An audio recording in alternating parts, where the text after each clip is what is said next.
आप सभी लोगों का स्वागत है फिर से एक बार इधर क्रिक जोन में। आशा करता हूँ आप सभी लोग सही सलामत होंगे। तो चलिए शुरू करते हैं आज का वीडियो, जहां पे तीसरे टेस्ट मैच का दूसरा दिन न्यूजीलैंड और इंग्लैंड के बीच जो मैच चल रहा है, आखिरी टेस्ट मैच की सीरीज का, जहां पे न्यूजीलैंड कल के दिन अच्छी खासी समाप्त किया था। भले ही 9 विकेट गए थे, लेकिन कहीं ना कहीं आखिर में जाकर रन्स बटोरे थे।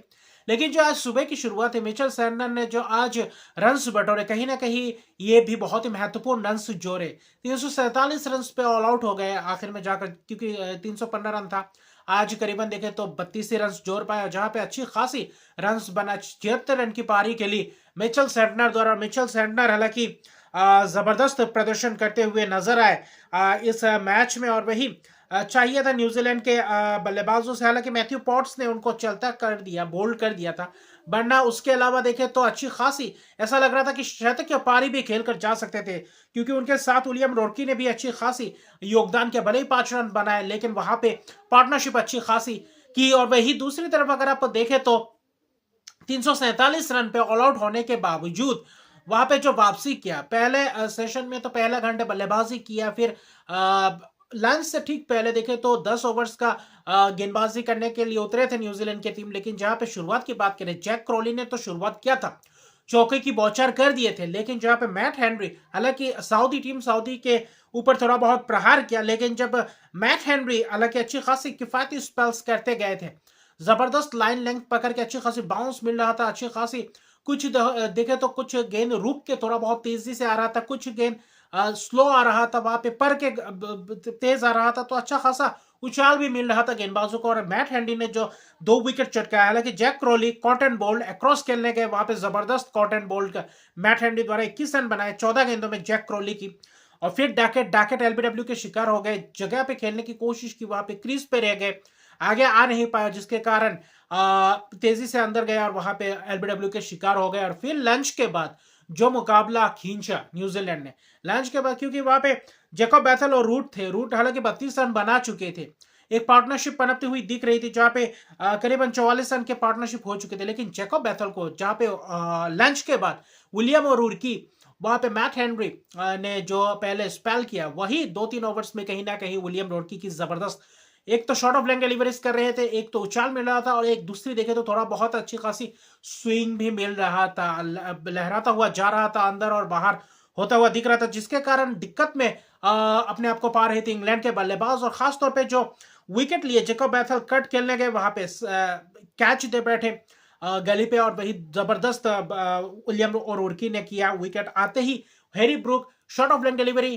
क्रैम्प कर गए, वहां पे प्ले डाउन हो गए, तो वहां पे लगातार 2 विकेट 2 गेंदों में, और वहां कहीं ना कहीं मैच में वापसी कर दिए थे। फिर देखे तो अगले ओवर में वही जो रूट को विलियम और उर्की ने चलते, हालांकि हैट्रिक का मौका था, हैट्रिक का हालांकि बना नहीं पाए, लेकिन विलियम और उर्की ने जो कारनामा करके दिखाया था, जो वो स्पेल किया था, वो महत्वपूर्ण स्पेल करके दिया था। मैट हेनरी ने जो शुरुआत किया था, उसका सिलसिला बरकरार रखा था। लंच के बाद जो short of leg delivery body के पास, और वहां पे आउटसाइड ऑफ स्टंप में गिर कर अंदर आया, और वहां पे खेलना ही था। अगर वो जो रूट की बात करें तो वहां पे कट खेलने की कोशिश में वहां पे कैच दे बैठे कहीं ना कहीं, और वही 32 रन की पारी। फिर देखे तो ओली पोप और स्टोक्स ने कोशिश की थी, लेकिन बाद में बस विकेट से चलता ही गया। जब सैंटनर आए, खासतौर पे सैंटनर 3 ओवर्स का स्पेल किया, और तीनों ओवर में 3 विकेट चटका कर ले गए। और जहां पे आखिरी, क्योंकि विलियम और रुकी ने बीच में 3 विकेट चटकाए, और जो बाकी बचा कुचा कसर था, वहां पे ओली पोप अच्छी खासी डिफेंस करने गए, और वहां पे तो हल्का सा पर के थोड़ा बहुत हल्का कांटा बदला, जहां पे स्लिप में जबरदस्त कैच डेरियल मिचेल दरा। स्टोक्स वहीं पे शॉट मारने गए थे, और फिर वहीं पे देखे तो एलबीडब्ल्यू के शिकार हो गए अंदर आती हुई गेंद पे। तो मिचेल सैंटनर भी ऐसा लग रहा था, जो भी करने को देख रहे वहां पे गेंदबाजी, फील्डिंग, बल्लेबाजी, सभी सैंटनर के पक्ष में जा रहा था। और वही 27 रन स्टोक्स ने किए। फिर देखे तो ब्राइटन कर्स को कॉटन बोल्ड किया, वहां पे जबरदस्त अंदाज में मिचेल सैंटनर की गेंदबाजी, 3 विकेट चटकाए। फिर ऑल आउट के 143 पे, जहां पे 4 विकेट्स मैट हेनरी ने चटकाए। बहुत ही जबरदस्त स्पेल, शुरुआती स्पेल से अगर आप देखें तो बीच में विलियम और रुड़की, और आखिर में सैंटनर ने आकर पूरी तरीके से काम तमाम कर दिया, जिसमें से 143 रन 10 विकेट के नुकसान पे, क्योंकि 347 बनाए थे तो 204 रन का लीड था। ऐसा लग रहा था कि शायद फॉलो ऑन दे देंगे इंग्लैंड को, लेकिन वो नहीं किया। टी के बाद बल्लेबाजी करने आए और अच्छी खासी शुरुआत दिखाया। जहां पे बल्लेबाजी की बात करें, वहां पे आज इंग्लैंड का खास तौर पे देखें तो उतना दिन नहीं था, 204 रन की लीड और आज सिर्फ दूसरा ही दिन था। वहां पे देखें तो टॉम लैथम और वही विल यंग की जबरदस्त पार्टनरशिप दिखाई दिया था। फिर से एक और बार पहले इनिंग्स में शतक की पार्टनरशिप, इस इनिंग्स में 35 रन की थोड़ी बहुत तेज तरह रन आए थे, लेकिन जब टॉम लैथम को हालांकि outside off stump play down हो गए और वहां पे बोल्ड हो गए, जिसके कारण लैथम 19 रन बनाकर चलते बने। गस एटकिंसन ने चलता क्या, उसके बाद जो पार्टनरशिप पनपता हुआ दिखाई दिया विलियमसन की, वो तजुर्बेकार खिलाड़ी।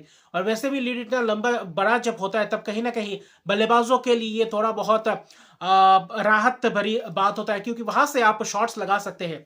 भले विकेट जाए लेकिन आपके पास एक बहुत बड़ा जो लीड है वो आपके पास है, जो जिसके कारण आप अच्छी खासी शॉट्स लगा सकते हैं, थोड़ी बहुत तेजी से रन बटोरने की भी कोशिश कर सकते हैं। और विल यंग ने वही करके दिखाया, वही केन विलियमसन ने करके दिखाया। विल यंग और केन विलियमसन जबरदस्त शॉट्स लगा रहे थे, जबरदस्त पार्टनरशिप हो रहा था, 89 रन की पार्टनरशिप। आखिर में जाते जाते बेन स्टोक्स ने 2 विकेट चटकाए, जहां पे विल यंग की कुछ एक ऐसा फील्ड लगा, ना तो डीप मिड विकेट ना तो मिड विकेट, उस बीच में रखा और वहां पे शॉट लगाया पुल और वहां पे कैच पकड़ा। हालांकि 60 रन की एक और शानदार अर्शदीप के पारी विल यंग द्वारा अच्छी खासी टच में लग रहे थे, लेकिन आखिर में जाकर आउट हुए। आखिर में फिर देखें तो विलियम और उर्की को बल्लेबाजी करने भेजा था, क्योंकि आखिरी बस 2-4 ओवर बाकी थे, लेकिन वहां पे विलियम और उर्की को भी चलता किया कहीं ना कहीं स्टोक्स ने।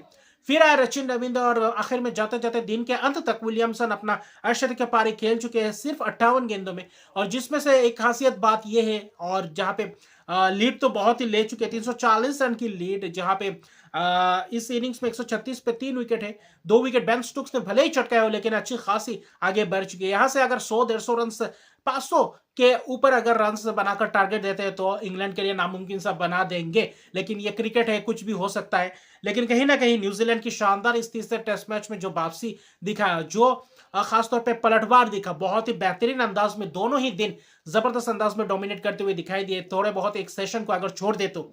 और वही केन विलियमसन कैसे शुरुआत करते हैं, सचिन रविंद्र क्रीज पे मौजूद रहेंगे और विलियमसन 50 बनाकर नाबाद है, तो एक शतक क्या हैमिल्टन के मैदान में आ सकता है। हैमिल्टन में अच्छा खासा रिकॉर्ड है, अच्छी खासी एवरेज है, तो अच्छा खासा एक प्रदर्शन की उम्मीद, एक बड़े पारी की उम्मीद कर सकते हैं। और वही 340 रन आखिरी दूसरे दिन के खेल समाप्त होने तक लीड ले चुके, तो एक बहुत ही बड़ा लीड ये भी है।